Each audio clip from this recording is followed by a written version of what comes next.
All right, so we are at JPVideos meetup, and behind me are all the people that showed up. That's so cool. And I will have links to their channels if they have a channel below. This isn't specifically a YouTuber event, it's a YouTuber and fans meetup. So really looking forward to this. This is the Pioneer Tunnel, and right now people are checking out RJ's truck and how he has it decked out. He has a hand there. After they knock down a building, he has skeletons in there. Fresh stone or whatever. Cujo. He's got a couple skeletons back there. That is just awesome. Wow. So it's like if you go back there, it's just a wide. I literally drove the Jeep all the way back. So yeah. So we'll be getting going soon, and check out this tunnel. I'm actually hoping that the camera actually does okay in a low light. If it doesn't, I'll try to fix that a little bit, but we're gonna be going soon. Check that car out. I love that car. That's Alan's car. Revenge of the Apocalypse. Alright, so we're about to go. Alright, so we're gonna mask up, get our tickets. Yeah. Alright, so I got my tickets, and my family is looking at the gift shop right now, but we're gonna go check this out really quick. And you were supposed to turn around, but there you go, you're turned around now. So that's Matt taking a video, Matt MPG, and we got some really, hey Matt. Yeah, and that's their 3.0. I had the 7, and that stabilization was awesome. Yeah, that's what I have. I have the 7. I picked it up for $200. Yeah, you get it. You go ahead. Big things of coal. Look at that beauty.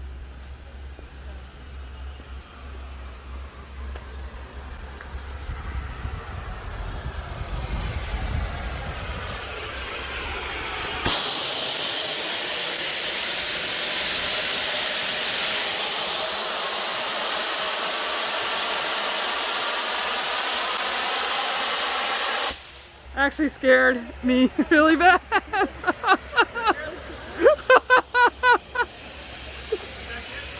Yes! Oh my god! Did I jump bad? Oh, we didn't see it. We were over here talking, and everybody over here jumped up. Like, yeah, you probably. Alright, we are boarding. I want to sell it. Look at that. This is nice. You like that? Sure. Sorry. What happens is I get them in my pocket and I take them home with me.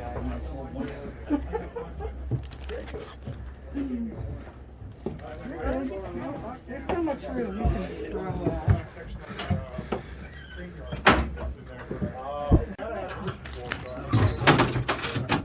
Okay, folks, let me have your attention, please.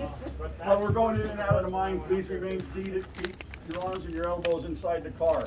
There's no smoking in the car, no smoking in the mine, or vaping. But if you have cameras, which you do, you can take all the pictures you want. Yeah. Until I tell you to turn them on.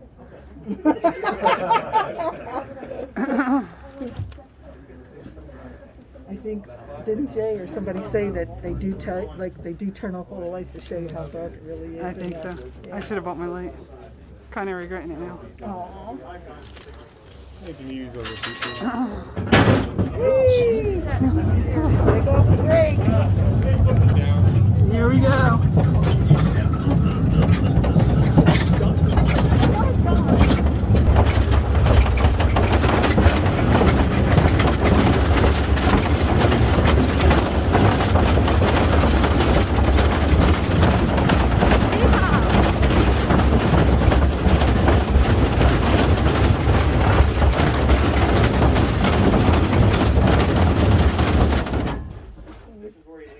Oh god, if I actually Count sit my straight up, kidneys then out. I would definitely butt my head in.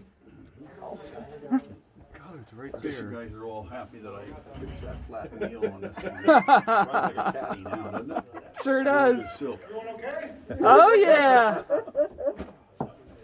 I'm scared. I'm honestly scared right now. Okay, now I what might the butt problem we my have head back there is because that that's we right there. ask anybody that's over 125 pounds to get off the cars. Weight restriction. Okay. I don't know why we're getting silly on here. No. 120 pounds since I was like 8. Welcome. What you're in right now is an open mine. And welcome to Ashland, Pennsylvania and Pioneer Tunnel. What you're in is an old mine that was owned and operated by the Philadelphia Reading Coal and Iron Company. And it operated here from 1911 till 1931 when it shut down because of the Depression. We didn't reopen it again until 1962 when it was opened up as a tourist attraction. They came in and they found that it was in perfect shape and they figured that's what they could do for the community here was to open it up as a tourist attraction. So the mine was, I said it was employed by Philadelphia Reading Coal and Iron, 35 miners, 10 mules, and a handful of boys to do all the work. They were expected to get about 400 ton a day out of here in their working conditions.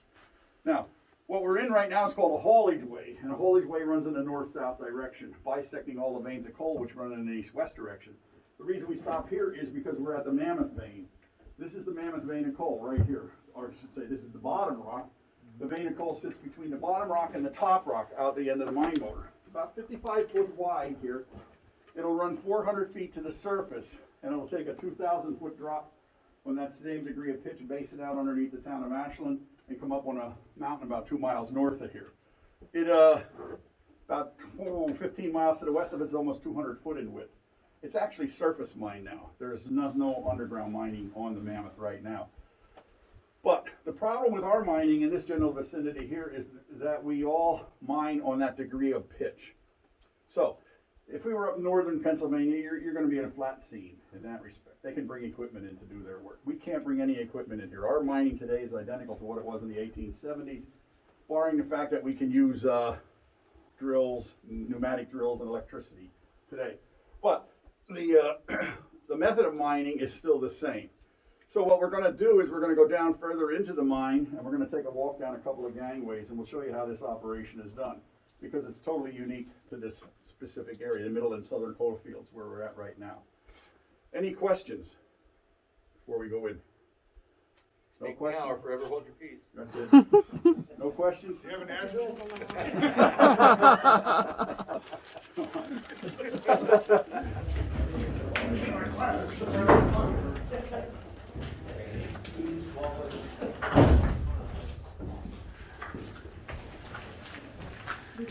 Ew.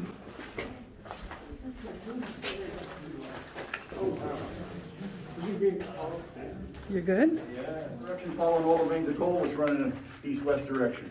This is called a 7-foot. Now this is nothing like the Mammoth vein we work with. This is the top rock here, and here's the bottom rock. Sitting neatly in between there is the vein of coal, which is going to run at a 60-degree pitch where it's going to go 400 feet to the surface, follow that same degree of pitch down 2,000 feet, base it out under the town. Same thing. The only way you get anthracite coal out between top rock and bottom rock is you have to blast it out. You can't dig it out, shovel it out, or pick it out. And the way the miners did this in the old days was they drilled, well, we still do it the same way today, but you drill a series of holes into the vein of coal, which we call shots. Okay, they're going about 5 foot. And these old lads use what I'm holding my hand here on is called a gilker, or an auger drill. They drilled 70% of this mine by hand in here, by using this type of a drill. How? I have no idea, because today you use pneumatic drills and everything else, and it's extremely difficult doing that. But anyway, what they would do is they would drill their series of shots into the vein of coal, and they would put in there in the old days what they called a squib charge. A squib charge is a charge about that long, about that thick around, filled with black powder and fused. They would insert the squibs inside those shot holes, take a tamping rod and tamp them on in, take some mud off the floor, pack it in there. Fuses are hanging out. They would light their fuses. They would cut the fuses first from long to short, depending upon how many shots they have, and they'd light them long or short. Now you have 1 minute to get out of here and go over in the haulage way and sit and wait for your shots to fire off. All shots fire off correctly. Smoke clears, dust clears, and all of that. Then you can go in and we come back in here and we do what we call dressing down. You take a bar and you pull all the loose coal still hanging on the top rock in that respect there. Now, this is just to show you how you drill the shot holes. The actual mining is done up here. So if you come around this way, you take a look up above your head up here, you'll see where we do all the mining in that respect. As you can see, it's not very big, that vein of coal, but everywhere where we take the coal out, we have to re-support with timbering. So those little timbers up there are what's helping to hold the roof above us up. The boards running laterally across there, they're called batter boards. That's where you put your feet on while you're working your way up here. And what you're going to do is, this is about 10 foot wide here. You're going to work this up about 50 more feet up, and then we're going to widen it out to a 60-foot section we call a box, which you'll see down in the other gangway down here pretty well. It's a good view of it. These are legs coming down here. We call them legs. What they do is they're holding up the roof. Now, if I told you we were up in, say, up in Scranton or the bituminous fields of western Pennsylvania, all the veins lie flat. And what we would be in right now, where our roof would be a foot above our heads. So we would be down like this working. But because we're in this coal, in the different angles of the roof here, we have a good advantage for a nice gangway of being like 8 foot tall because of that section. These devices here sitting in the roof are called roof bolts. What they are is a lag bolt, sort of. There's one right here on top of this timber right here. You can see it sitting on. It drills in about 5 foot. The machine drills it in. When it does it, when it tightens it down, it pulls that roof together real tight to give you really good stability. It doesn't take the place of timbering. You can't take any place of timbering where you take the coal out. You have to re-timber. But the roof bolts do a pretty good job for stability. The rock in this mine is sandstone and conglomerate, so it's a good layered rock in that respect. Let's go down this way a little bit. When you go by this ladder right here, you take a look up here. This is an old manway. I'd say from back in 1918, it was cut into there. It was opened up here, our light bulb burned out up there. So. And oh wow, that's just an old manway to go up into the working area in there. Here's the old chute for that section, right here.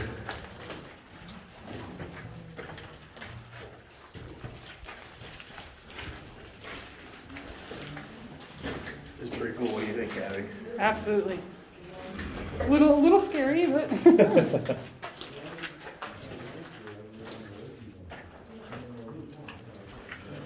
When you get up here, what you're going to see is you're going to see at the end of the operation here, primarily because that vein that they were working here decided to pinch itself down to a 1 foot vein. You can't mine a 1 foot vein of coal. So they ended the operation here, knowing that they have so many other veins down here, they didn't have to worry about it. But what you see here is an old rock cart, some of the old tools that they used in powder cans and all of that stuff. Now this brown stuff you see coming down over the roof here, that's called iron sulfate. Yep. What that is a very acidic substance. It comes from groundwater running down over the veins of coal and over the rock. This is what caused a lot of hatred about coal mining and the environment. Because back in the day, they used to pump this water directly right into the river streams and the creeks. And it would look like this down here, this brown substance here. I grew up in the late 50s and the early 60s right along the Schuylkill River. And I can't recall a day in my life when I was a kid that river wasn't black, brown, or orange, you know, because they pumped all the coal mining, all the water into the river itself. My dad, an old miner, he said, imagine those people in Philly drink that water, you know, from the Schuylkill. So, you can take a look up here, guys, and then follow me back down this way.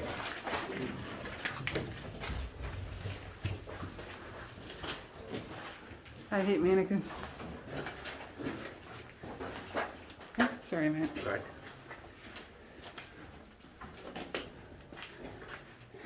Figured this way everybody could scoot on, man. Well versed here, buddy. I go into this since I was about 5. Yeah. Oh, RJ. Really? What's that? Yes. Pose with the dummy. I think he's smarter than me.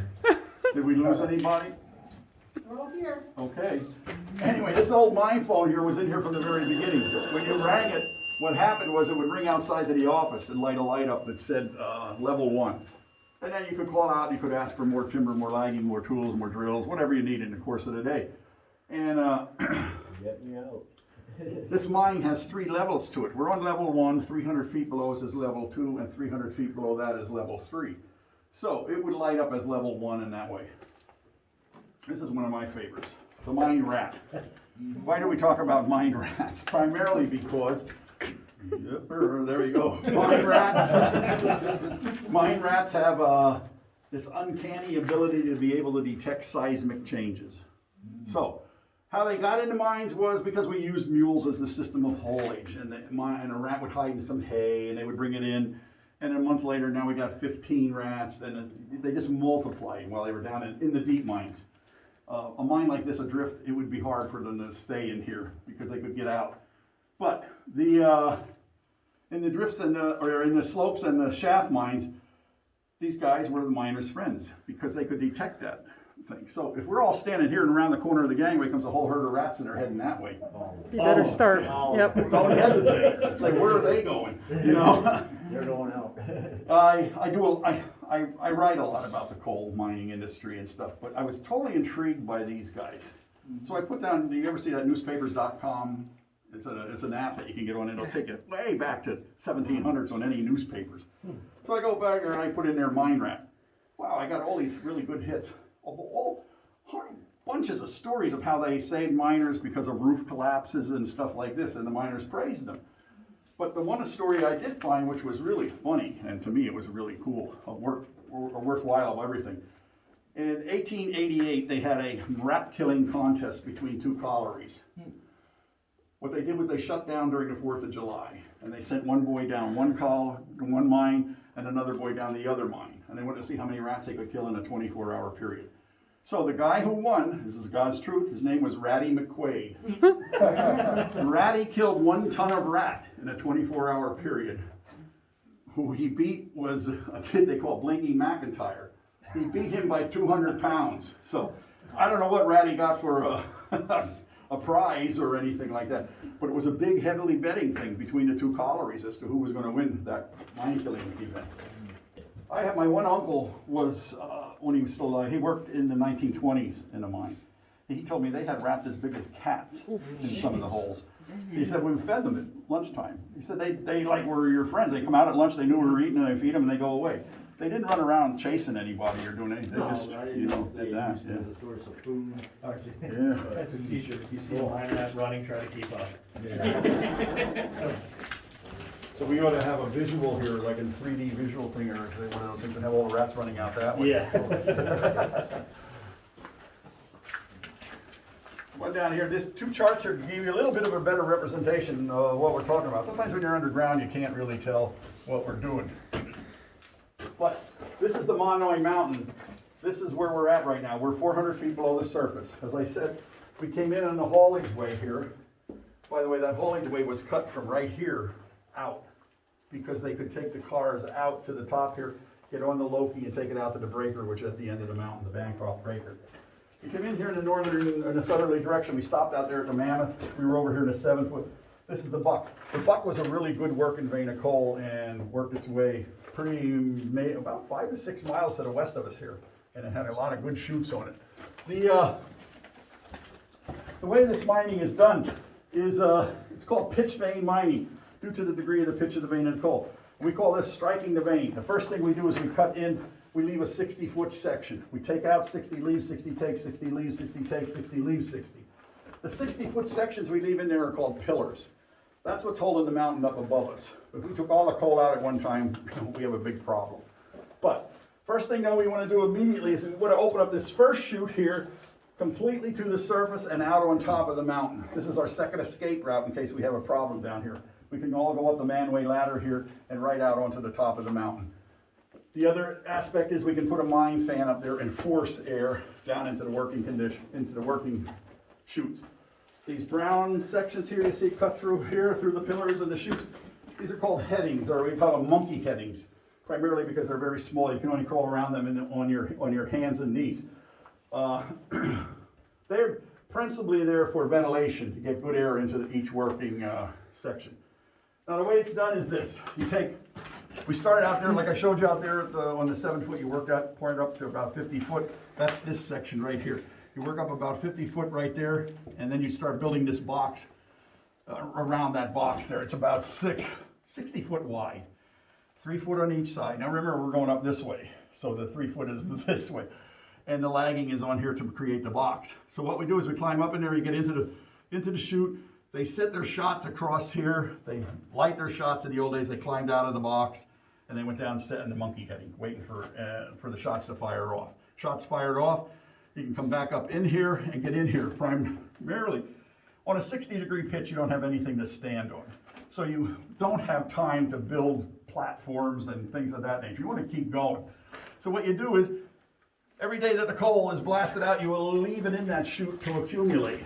And then you use it as a work platform to stand on. So here you can see the miners standing on this blasted out coal.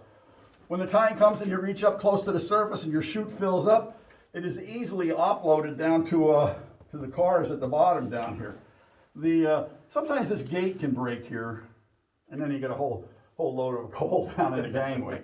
And the funny part about that is the miner says, "I'll see you tomorrow, guys." And then the laborers have to shovel all of that coal back into the cars and stuff to get them out of there. But that's how it's done. Anthracite mining, extremely dangerous occupation. There's so many things down here that can hurt you, injure you, kill you. One of the big problems we have is we have gassy mines in this general area here. So every time you drill into a vein of anthracite, you can open up a pocket of methane gas. Methane, in its natural state, is completely harmless. But mix it with 1.5% oxygen, now you have one of the most explosive gases in the world. And it's lighter than air, so it's going to hang high to the roof of the mine. You can't smell it, feel it, or taste it in that respect. So, how do you detect this gas? Well, back in the day, the miners today we still utilize them as a miner's safety lamp. The first ones were developed in 1929, they were called a Navy lamp. But to get out without getting all technical about them, they have a gauze screen around them and a little pan at the bottom with a little flame in there.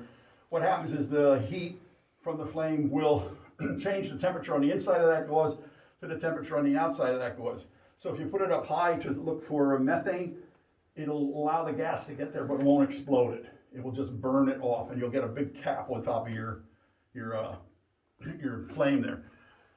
We call this fire damp, the methane. The other gas we have to contend with is black damp, which is extremely dangerous in old abandoned mines and any places where you can go.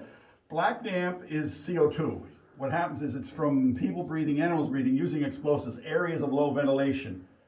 You get into a pocket of that, you're going to get dizzy. And if you sat down or fell down into it, you're going to be dead because there's no air down there. It's heavier than air, so it hangs down about knee level. You can't smell it, feel it, or taste it either. Today we use what's called a methanometer. It's a little electronic device. You can run that along the seam of anything. You're going to pick up any gas that's out there in the world, any gas. Like what's her name from New York was worried about cow farts. You could probably pick them up on that thing, you know. And what's funny about the methanometer, though, it says always make sure you check it against your safety lamp. So that's a little odd. You know, here's this 21st century device, and you're telling me to check it against something that was made in 1829? Yep. Okay. But you're never going to go in a mine where you don't find a miner's safety lamp. Then people always say, well, why don't you have any here? Well, we're not mining coal here. So we're just like a big cave right now. But in the old days, the early days, they used the canary in a cage. They brought the canary in, set him up high, and watched him jingle jangle, a little bell on his neck, and he would jingle and jangle. I always wondered for all the years I've been doing this is why did they use canaries? So one year we had a Penn State group in here, and they were all, I can never say that word, avian? Bird? What's it, avian birds? Avian, yeah. Avian. They were avian majors with birds and chickens and all of that stuff. Well, the professor told me they used them because their respiratory system can't have any changes to it. Oh. And they get all worked up. I said, well, that assumes why I never thought they would use crows or robins or something, you know. But I said, thank you, sir. Now you have cured my problem of not knowing why. So, one over here. I have a suggestion to help with the gas problem. Don't let the mountain eat a Taco Bell anymore.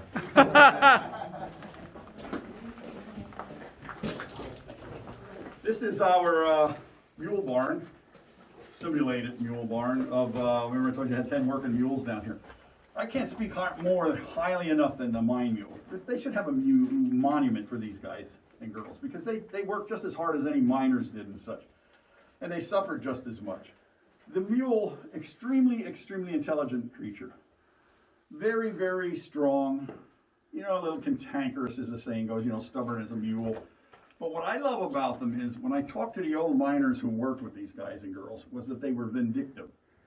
If you hurt them in any manner, shape, or form, the miners said they had a memory like an elephant. And they would watch for you and wait for you to come down a gangway. And old Molly here would lean up against you and press you up against the wall, or she'd stand on your foot, or she'd bite you. But if she really hated your guts, she would give you what the miners called both barrels. Both barrels is a full kick to the rear. So, get kicked by a 900-pound animal wearing steel shoes. You're going to remember that. Because these guys and girls, they can kick like 12 feet in the air. They're extremely good at that. They were taken care of by a bunch of young lads they called driver boys. It was their job to teach them how to work down here because you didn't use a bit, bridle, or reins. The boys walked beside the mule or rode on the bumper of the car and gave the mule commands such as waha, which meant turn left, and yee, which meant turn right. These lads were also poets and songwriters, and back in the 19th century, at some point, I don't remember the exact date, they wrote a really neat little ditty about their thing with the mules, and it was called My Sweetheart's the Mule in the Mines.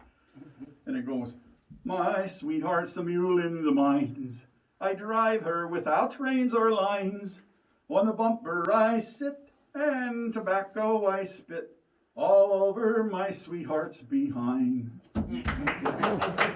Bravo, bravo. Casey Kasem would say on the charts. 1870, it's going up.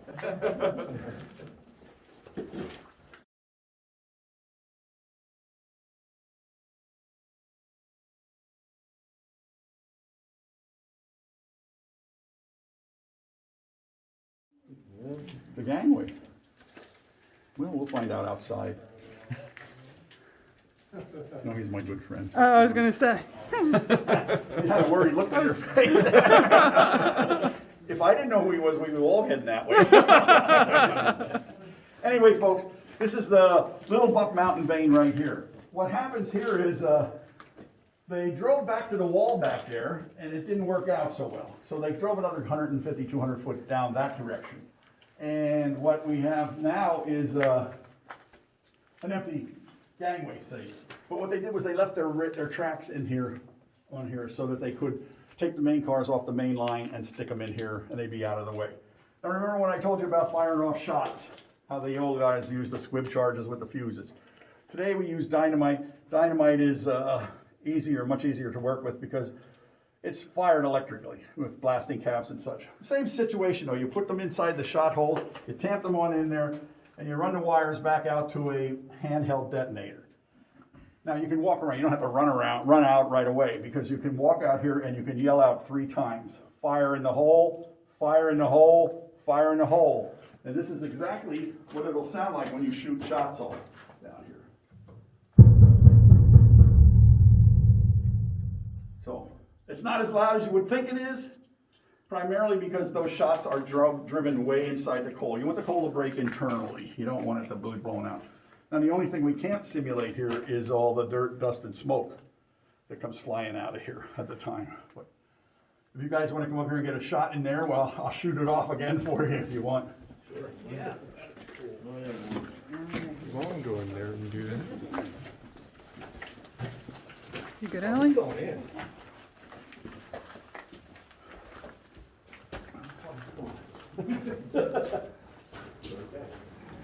He doesn't know it's going to blow him up in there. You ready? Bye, coal cracker. It was nice knowing you. Nice. Housekeeping. At least it's not the right back, you know?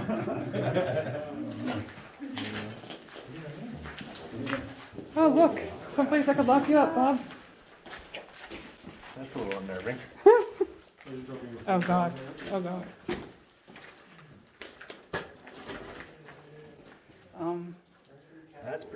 That's probably about a 35 feet drop. 300. 300? You just can't see. You just can't see all the Below way that down there. light down there, that goes down Way, there. way down that. Wow. So you said that's 300 feet down? Yeah. And that's to level 2? Yep. And then 300 feet below that's level 3? Yes, sir. You'll see a guy down there waving. What you're doing here is you're actually looking down a chute that they mined up to here. So what we just looked at up there, that's we're looking down Yeah, from there. from the Gotcha. top. Down. Down. There's all kinds of things down That's why we don't have any change in the country. Yeah. That's why there's a coin shortage. Well, we usually hire college kids during the summer, but with all the COVID and stuff, it didn't work out. So sending one of them down there to go get it. Sorry.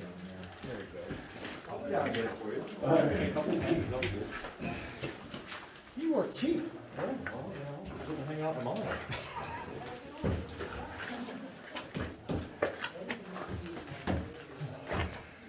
I had a kid here a couple of weeks ago. He said to me, "I didn't know you had Keith Richards working in here." Oh, God. I said, "That guy's not." That's probably a kid. It was more like Jack Sparrow. That guy's better looking than Keith Richards. He looks like he's dead now. Hey, what happens next is you have to get your driver boy takes his, gets an empty car, brings the empty car in here, places it beneath the base of the chute.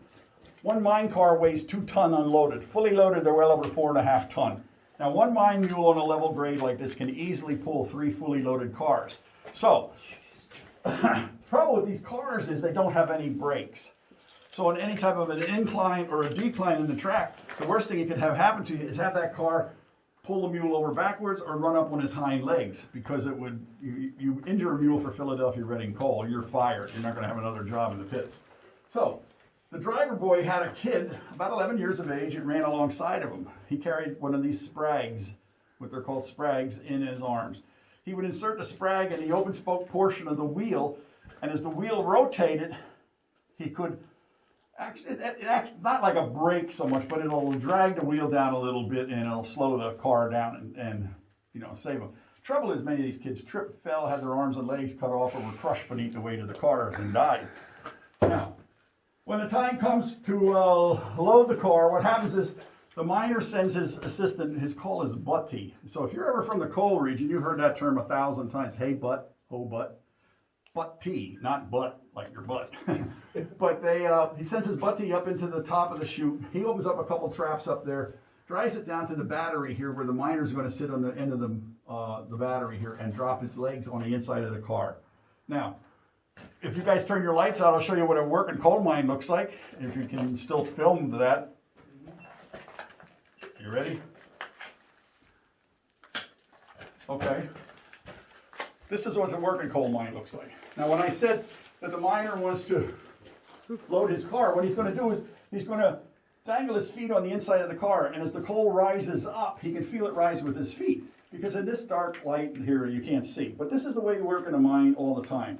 When we come in here in the wintertime to do all our work, this is what you work with your helmet lights and all of that stuff. So, now say you lose your helmet, your light goes out, you're going to get this. Now, can you hide your extraneous light there on your phone?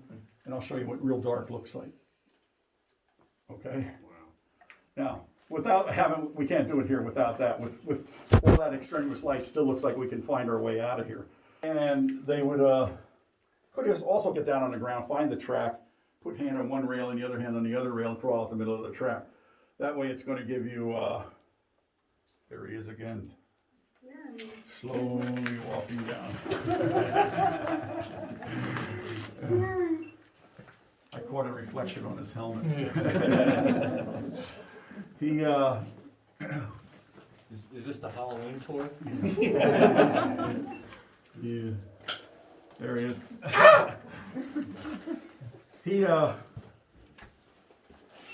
He's our gas checker. Who's the Taco Bell guy? Yeah, I said that. Oh, yeah. So Anyway, you're the that's one what that it eats is. all the Taco Bell. My bloody Valentine 3. Yeah. Any questions? How young is the youngest person on record that mined? The youngest person that mined, probably about 14, 15. inside the mine. Outside the mine, they were 6, 7, 8 years old. Inside, you had to be a little bit older to come inside. Like the driver boys or the door boys, they were a little bit older. To be a miner, though, you had to have papers. Now, this is an interesting thing. In the 1830s, 1840s, the miners came down from England and Wales. They were all certified working miners. 1840s, the Irish came here because of the potato famine. Philadelphia hired a bunch of Irishmen. The Irishmen didn't like the Welshmen and the English, and then they had problems here. Then they went from that point to 1880s, Italian people came here. They came, and now the Irish guys were the bosses, and the Italians were underneath them. And then in the 1890s, the Slavic Eastern Europeans came here. In the coal region here, we have one name for all Eastern Europeans. They call them a hunky. So whether you're Russian, Polish, Lithuanian, whatever, you're a hunky in that respect. They had that thing. Now here's the important part. To become a miner, you had to be able to read, speak, and understand the English language. Nothing was handed to you.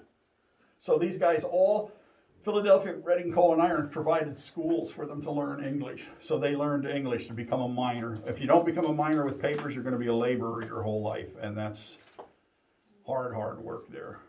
So, but there's must be 35 different jobs within a coal mine. There's timbermen, there's rockmen, there's all kinds of guys that do everything. A miner basically goes up the chute, sets the shots, and fires off the shots, and then leaves, and let the laborers do all the other bad work. That's what comes from when you work with your family. I know that as a fact. So, when I was a kid, when I was 16, 17, 18, my family had 2 holes, and I used to go down there miserable, working with your dad and your uncles and all of that stuff. So I can't say fortunately, but I got drafted in '68, so I got out of the work there. Yeah, I wanted to mention thank you for your service. Well, thank you. The lower levels, are they still above the water table or below? No, they're above it. They're above? Yeah. And the 3rd level down is pretty mucky. It's really wet down there. 2nd level's not too bad. But who asked me about the drift coming in here earlier? You did. Yeah, all the entrances for the gangway here on the east end of the mountain, about 1.5 miles that way. I do see when So we they are were still coming in, in- there's coal, like waste coal dumped off to Yeah. the side of the mountain. I was From the old wondering, breaker. It's gotta be where Yeah. there's a breaker in the mountain. The breaker came right down that hill there and sat in the middle of the hill, and then the trains came right up below it there. So It's like called the Bancroft breaker. Bankrupt, okay. Yeah. It kinda looks like the Glen Burn mine they used to have. Yeah. up in Shamokin. Well, I like that big coal bank they have up there. That's Where cool. they were excavating up there. All right. They tore all the buildings down. Oh, I haven't been up there in a I while. went by there Yeah. once and there they are with a big thing breaking it all down. I thought, oh, well, you got it on video. Yeah. Same with St. Nick. Did you get pictures of St. Nick? Not when it fell down, I watched it, but I didn't go. Yeah. I didn't have a chance. Any other questions? Yeah, I've got one. Yes. How long can these timbers last before they start to rot out and lose their Well, ability I- to support it? Yeah, most of them are oak or red oak, or I'd say the oldest that we have in here are probably 30 years old. That's not old. As long as they're wet, they're going to stay nice. It's dry timbers you got to worry about. But these, if you see along here, sometimes you'll see a little brass or a little aluminum tag on them. We'll have a date. That's the date we have to change. We change them. Okay. We get inspected by MSHA, which is Mine Safety Health Administration. And they come in here and tell us, you gotta watch this area here, you gotta change this area here, because of bringing people in and stuff like that. They're not as strict on us because we're not mining and using explosives or anything like that, but that's how the timbers are changed. Okay. Like last year, we worked all the way up that airway up there to the top, changing stuff up there. This year, they're working on track. I'm going to agree with the guys on Monday about how hard it was to get up that hill. Yeah. I was told too, I'm not sure if you know them specifically, there's a friend of mine named Chris, part of the UGM group. Yeah, He said they opened up an old gangway here, back in 06, 07. yeah. He said, they mentioned that I'll that show they it to you did on the work way here. out. Okay, All right. awesome, It's called the Orchard. okay. Yeah. Yeah, they opened up that gangway all the way back to the vein. You can actually see the vein back there, which is pretty neat. All right. I was gonna say, I found all your Christmas presents. You gonna edit that? RJ, your Christmas present. I already got tons of pictures. Christmas present. A bucket full of coal. How you guys doing? Oh, fabulous.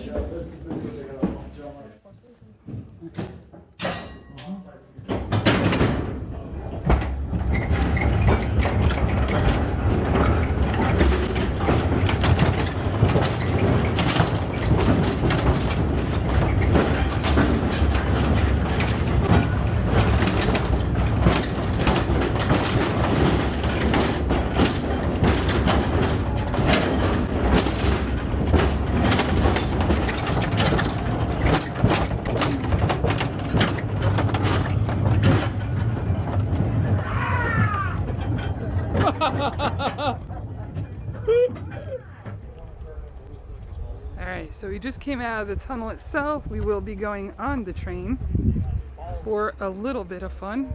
No, not a little bit, a lot of fun. Are you getting your arm caught in there? I could feel the heat coming from that train.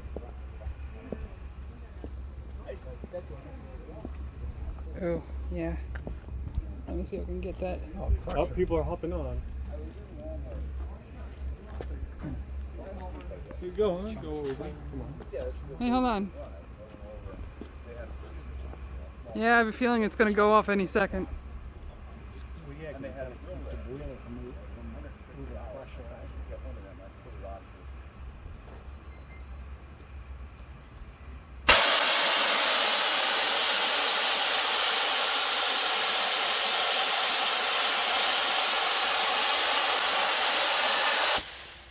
Woo!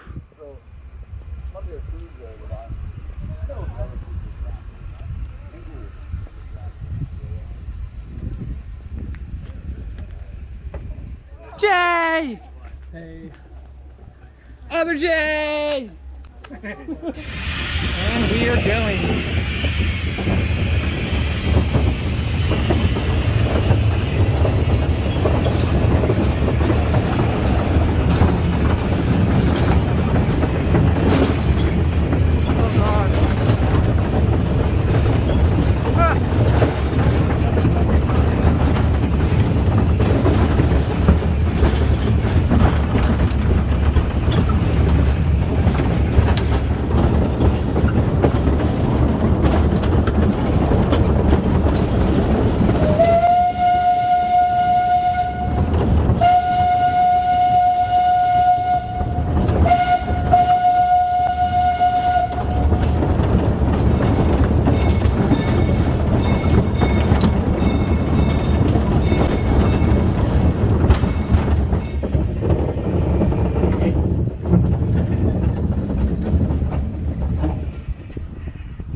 Follow me down this way.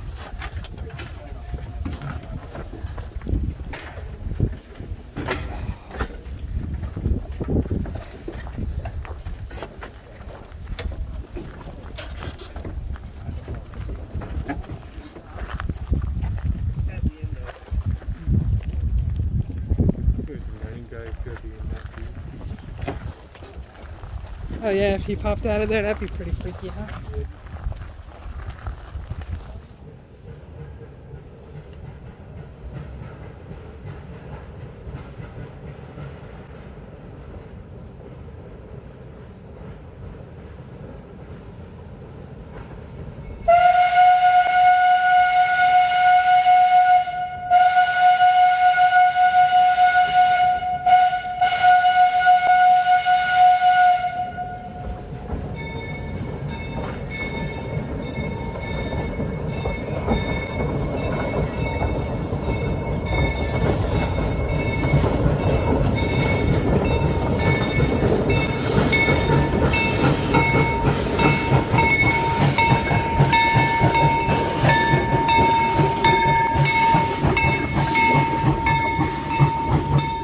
So that'll close this portion of the video from Pioneer Tunnel, a JPVideos YouTuber event.